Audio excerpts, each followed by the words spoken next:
It's great to see that CASFFA, the Czech and Slovak Film Festival of Australia, is now happening in Melbourne and Adelaide. And it's my great pleasure to be speaking to the artistic director of CASFFA, Alexander Back. Ali, welcome to Movie Metropolis again. Hi, Peter. It's great to be back. Good to talk to you. And it's always interesting to know the challenges that you have in selecting films for the film festival in Australia?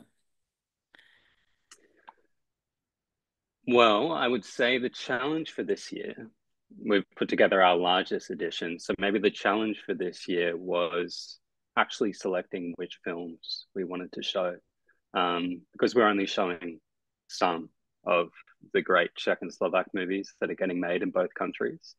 That was probably the greatest challenge, which, if anything, uh, is more positive than anything else. Okay. And you've themed the festival as Labyrinth. Tell me about that. Yeah, so this year we really wanted to actively invite the audience to engage with the festival. And the labyrinth, some may choose to go in, others may not. The thing itself being a, trail full of mystery, but its path leads to a center, unlike a maze, a center of clarity. So the labyrinth, like a cinema, is a place to get lost in, but it is also a path to find oneself. With the theme of labyrinth, we wanted the program to really kind of focus on not only the allure of Czech and Slovak cinema, which, like a labyrinth, has its own unique energy, but we were also looking at stories that sort of capture life, the obstacles of life, as life itself is like a labyrinth. Okay, no, that sounds very reasonable. And you've added Adelaide to the festival this year. We have, yeah, we'll be returning to Adelaide for our third festival in South Ah, Australia. We're very excited about that. Opening night in Adelaide will be next month, November 1st, at the historic Regal Theatre. And that will continue into the weekend after, and we'll be wrapping up in Adelaide on November 9th. okay. And of course, in Melbourne, you're at the Classic and Lido cinemas and Acme, we should mention. And in fact, let's start with Acme because that's happening now as part of the Melbourne Cinematheque with films by and about Jiri Menzel. That's right. Yeah, it's a 3 week program. We've already had week one, we've already had week two, but the third and final week is next Wednesday, and that includes a screening of his iconic film, Larks on a String. So, like with every year, we're continuing our partnership with the Melbourne Cinematheque at Acme. Typically, that sort of bookends the festival. This year, it leads up to the festival. Um, and like with every year, we're mixing the old classics with some of the newer films getting made in both countries. Excellent to see. Now, let's talk about opening night, which I'm looking forward to attending. And that's a film on October 10th at the Classic called March to May. That's right. Yeah, it's a story that tells the story of a family, of a mother and a father in their late 40s and their teenage children, three of them. And they're all dealing with the unexpected news of the mother's pregnancy. It is 29-year-old Martin Pavel Repke's debut film, but it is a very sincere and authentic film. It received it received a special jury mention at this year's Karlovy Vary, where it had its world premiere, and we're proudly presenting it as our opening night film for our 12th edition. And Okay. I will quickly note that you can Yes. actually read the conversation that we had with Martin, the filmmaker, on our blog, and it's really sort of interesting to hear how Martin's own childhood is embedded into the story. Okay. Well, let's tell people what the website is where they can read the blog and get more information about the festival.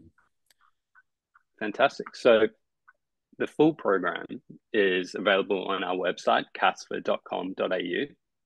and through our partners' websites as well. Generally, tickets are priced at $25, and there's also concession tickets at $17.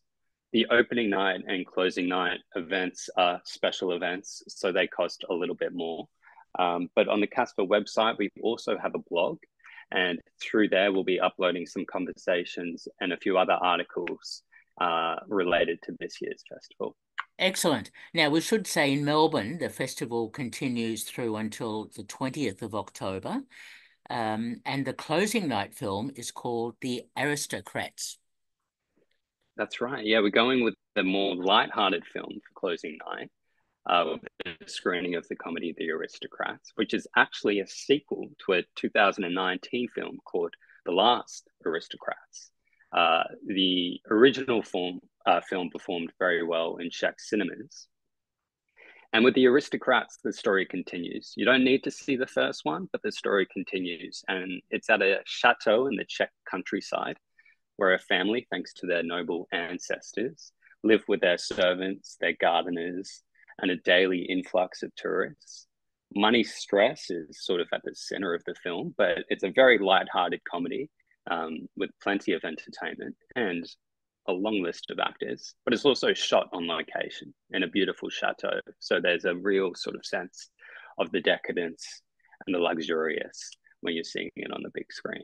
Ah, I love that decadence. That should be part of any festival. I like that. Okay. And we should mention that some of the films, including the opening night film and some other films, have got short films as well. Yeah, that's right. So for opening night, we're actually pairing March to May with a short film called Weeds, which is a beautiful Cannes premiering film from this year, which is actually a stop motion animated with oil painting on glass. And it tells the story of a lone gardener tending to her garden. So that will be beautiful to see on the big screen. And we've paired a few other feature films with some excellent shorts. One is Dee Dee is Dead. We're playing that before the feature film She Hero, and that's by an FAMU graduate. And it's a beautifully drawn and colored animation that tells the story of a boy and his dog Dee Dee. Both that film and the feature film She Hero played at the Berlin last year, and both sort of center around the loss of a pet through the eyes of a child. Very good. And it's good contextually to pair a short film with a feature film. So very good to see. Now, I noticed one film which has a great title, Waltzing Matilda. Indeed, yeah, indeed. Waltzing Matilda is playing on the first weekend of the festival. And that is a very touching sort of portrait about a father and his relationship to his mother, as well as a relationship to his own son. And we're playing that without a short, but on its own, it's actually much like a few of the films in the program, draws from an inward experience of the script writer and is told with plenty of heart, maturity, and really sort of supported by beautiful, subdued performances. Uh-huh. And does it have the music of Waltzing Matilda, the song dotted throughout, or is that a coincidence? Uh, I'll leave that as a mystery, but Ah, no, it doesn't. It doesn't. okay. I always like mysteries, so that sounds good. Now, another film that drew my attention, looking forward to seeing Our Lovely Pig Slaughter. That sounds like a fun That's another film. good title. I Yeah. know. Uh, so Our Lovely Pig Slaughter is based around a family gathering during a home-based pig slaughter, which is a tradition in both Czech and Slovakian culture. Many members of our committee actually have, for better or for worse, experienced it.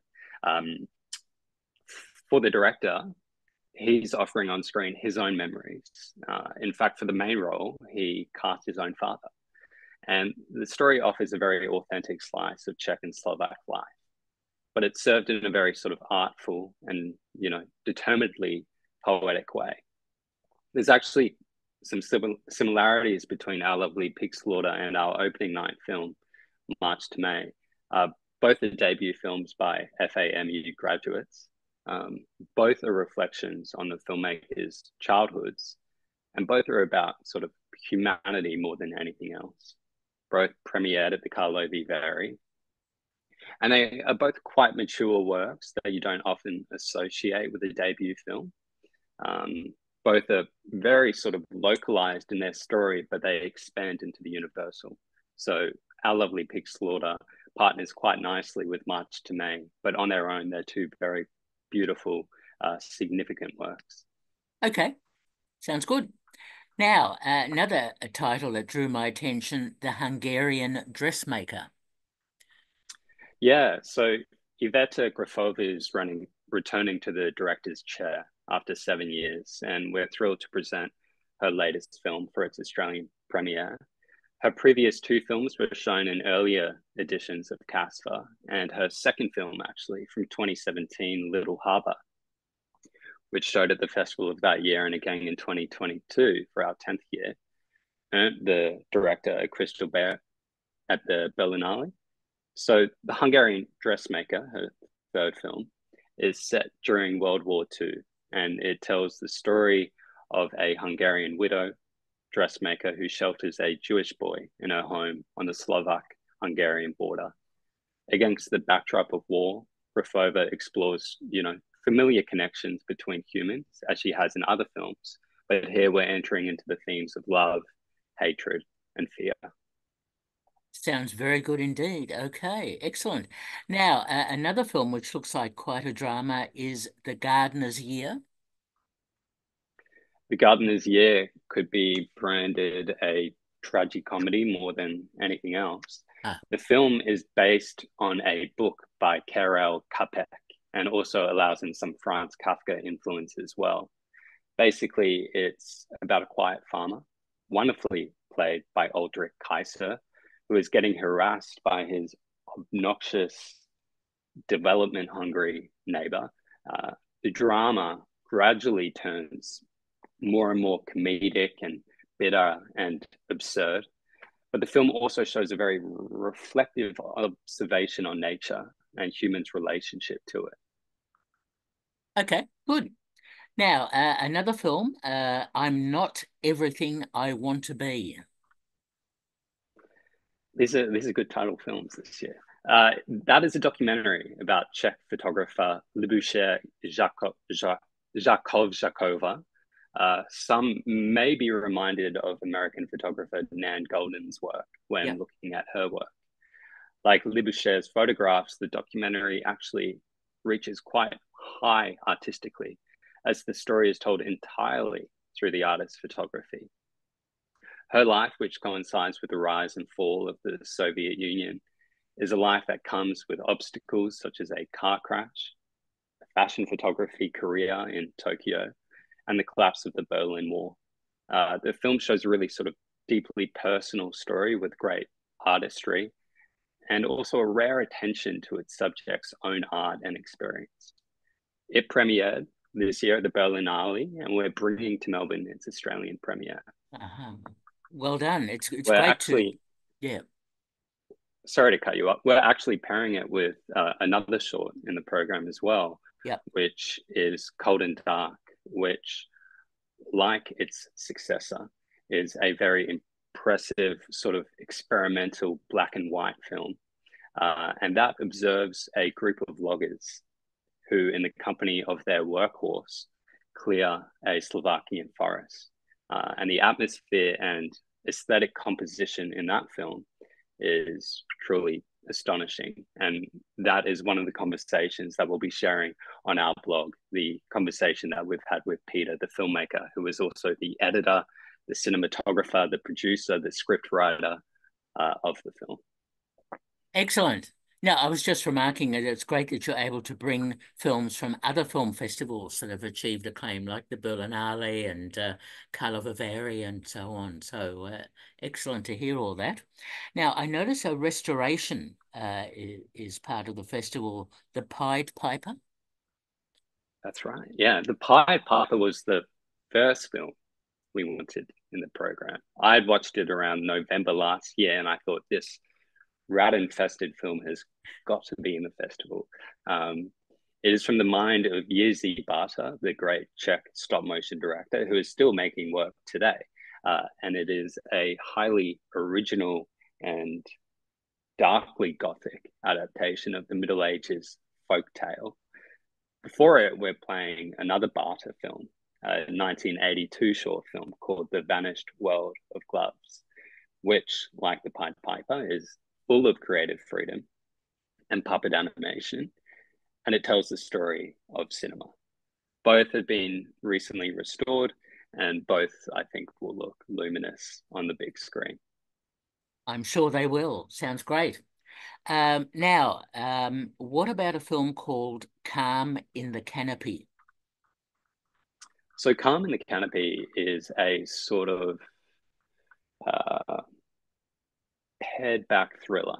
The script originally comes from the director of Saving One Who Was Dead, which was actually our Best Picture winner at our 2022 festival.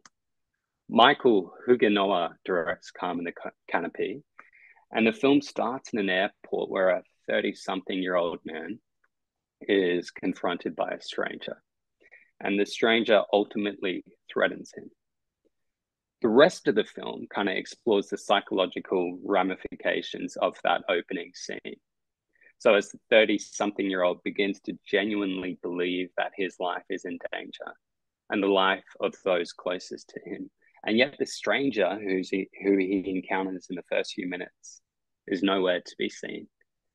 Like Saving One Who Was Dead, Calm in the Canopy is technically a very impressive film, economically told, well composed, aesthetically, long uninterrupted shots.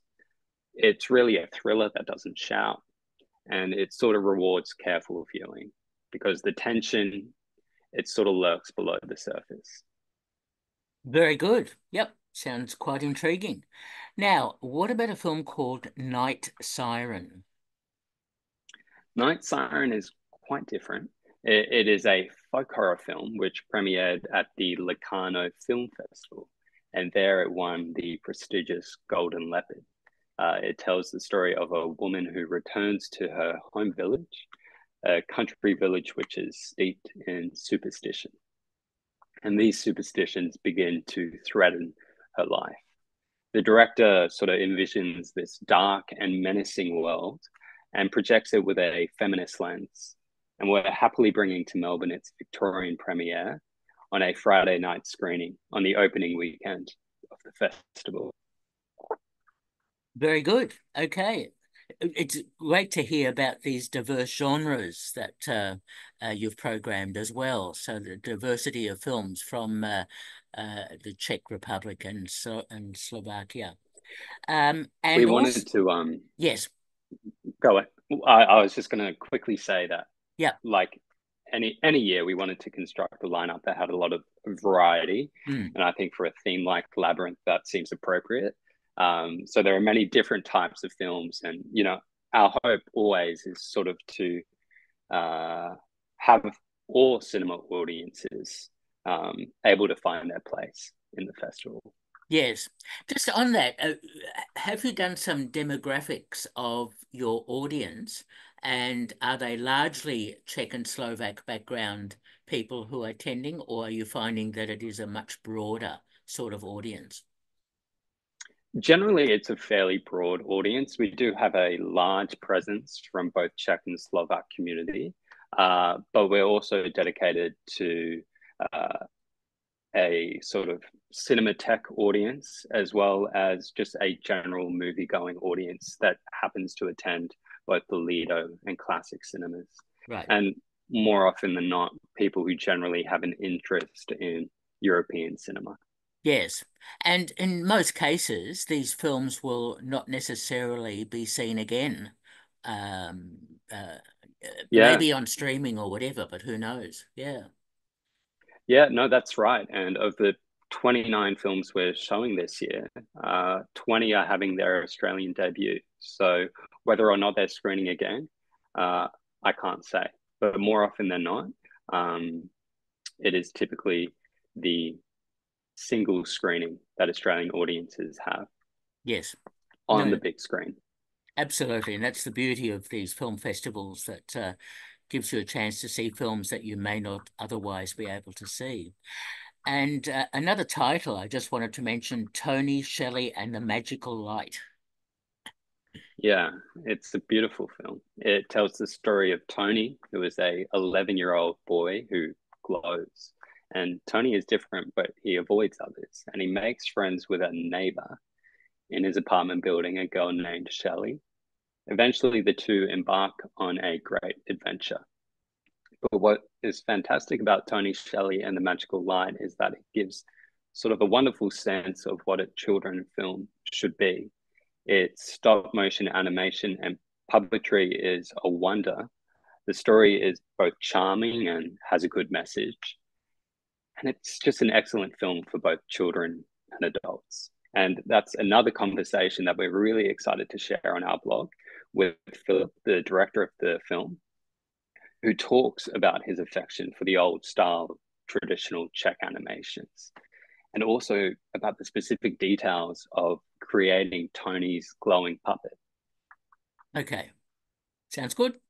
And of course, there's a whole program of shorts called Next Wave. That's right. Yeah, we've dedicated a shorts program to film students from three significant film schools from both countries, the FAMU, the FAMO, and VSMU. That is a 7 film strand, and it's important to us that we also play and support these young emerging filmmakers who are coming out of the film schools. Okay, excellent stuff. So everything is available on CASFFA, which is CASFFA.com.au. And the festival begins in terms of Acme and Lido in Melbourne, 10th of October until the 20th of October. And in Adelaide in November, and another week at the Melbourne Cinematheque for Yearly Mental. Excellent program, as always, Ali. So well done on that. And Oh, thank you. yeah, and you probably know the question I'm going to ask you to finish the interview. Outside of Yeah. the film festival, what else have you Mm. seen that has impressed you? Look, I'll probably disappoint you with my answer. I don't know if either film impressed me, but I watched the 2002 film Reign of Fire with Christian Bale and a bald-headed Matthew McConaughey. I suppose what really impressed me with that film was the CGI dragons, very convincing. And then I saw another film called Swimming Upstream, another 2002 film, not to be confused with the better known, better Australian film Swimming Upstream. Bought that for $2, and that was a American coming of age film that didn't have many good qualities about it. Those are the last 2 films that I've seen. Okay, quite an eclectic couple of films there, quite different from what's in CASFA. We've we've been speaking to the artistic director of CASFA, Alexander Back, and this year's Czech and Slovak Film Festival of Australia. Ali, as always, great to talk to you. Thank you so much. Thank you, Peter. See you. All the best. Bye bye.